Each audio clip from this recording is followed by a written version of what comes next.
साल 1931 रामेश्वरम का एक छोटा सा गांव। सुबह की हल्की रोशनी में समंदर की लहरें किनारे से टकरा रही थीं। एक छोटे से कच्चे घर में एक बच्चा अपने पिता जैनुलाब्दीन के साथ नमाज पढ़ने के बाद बाहर आया।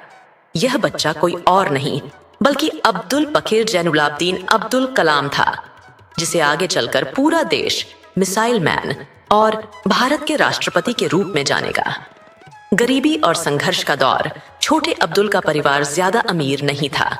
उनके पिता नाविक थे और माँ अशियम्मा घर पर ही रहकर बच्चों की देखभाल करती थीं। घर में ज्यादा पैसे नहीं थे, लेकिन संस्कार और मेहनत का पाठ उन्हें विरासत में मिला था। एक सुबह अब्दुल अपनी माँ के पास आता है। अब्दुल, माँ, मैं स्कूल जाना चाहता हूँ लेकिन मेरे पास किताबें नहीं हैं। माँ मुस्कुराते हुए, बेटा, किताबें तो आ जाएंगी, लेकिन शिक्षा का सम्मान करना सीखो, यही तुम्हें बड़ा बनाएगा। घर की आर्थिक स्थिति ठीक नहीं थी, इसलिए उन्होंने अखबार बेचने का काम शुरू किया। सुबह सुबह उठकर वे अखबार बांटते, फिर स्कूल जाते और शाम को पढ़ाई करते। शिक्षा के प्रति जुनून, अब्दुल कलाम की जिज्ञासा बचपन से ही बहुत थी। वे अपने शिक्षक सुब्रमण्यम अय्यर से बहुत प्रभावित थे, जो विज्ञान के विषय को बहुत रोचक तरीके से पढ़ाते थे। एक दिन जब वे कक्षा में बैठे थे, शिक्षक ने पूछा, अय्यर सर, कलाम, क्या तुमने कभी सोचा है कि पक्षी उड़ते कैसे हैं? अब्दुल आश्चर्य से, नहीं सर, लेकिन मैं जानना चाहता हूं। अय्यर सर, इसके लिए तुम्हें विज्ञान और गणित को अच्छे से सीखना होगा। यदि तुमने यह समझ लिया तो तुम भी एक दिन कुछ महान बना सकते हो। इस एक सवाल ने अब्दुल के मन में उड़ान भरने की इच्छा जगा दी।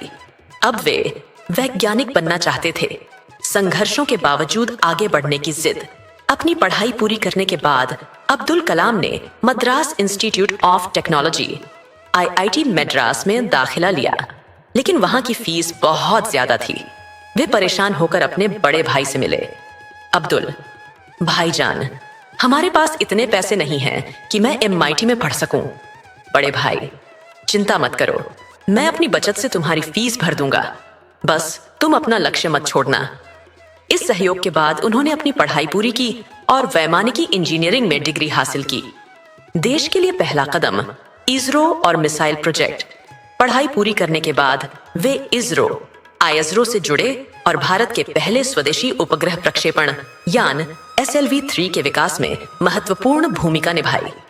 एक दिन जब पहला प्रक्षेपण असफल हो गया तो उनकी टीम निराश थी, लेकिन अब्दुल कलाम कभी हार मानने वालों में से नहीं थे।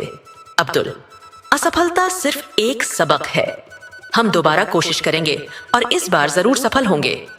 कुछ सालों की मेहनत के बाद 1980 भारत ने सफलतापूर्वक उपग्रह रोहिणी को अंतरिक्ष में भेजा। यह भारत के अंतरिक्ष मिशन के लिए एक बड़ी जीत थी।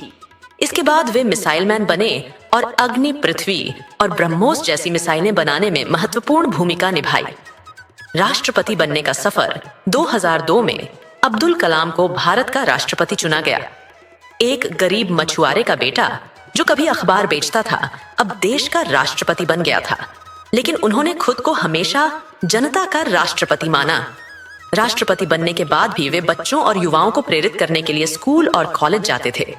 एक बार एक छात्र ने उनसे पूछा, छात्र, सर, आप हमें सफलता का मंत्र दीजिए। अब्दुल कलाम मुस्कुराते हुए, सपने देखो, उन्हें पूरा करने की हिम्मत रखो, कड़ी मेहनत करो और कभी हार मत मानो, यही सफलता का असली मंत्र है।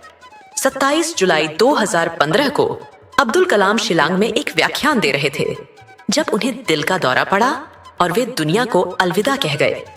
उनकी अंतिम पंक्तियां थीं, अगर तुम्हें अपने सपने पूरे करने हैं तो कड़ी मेहनत करो और कभी हार मत मानो।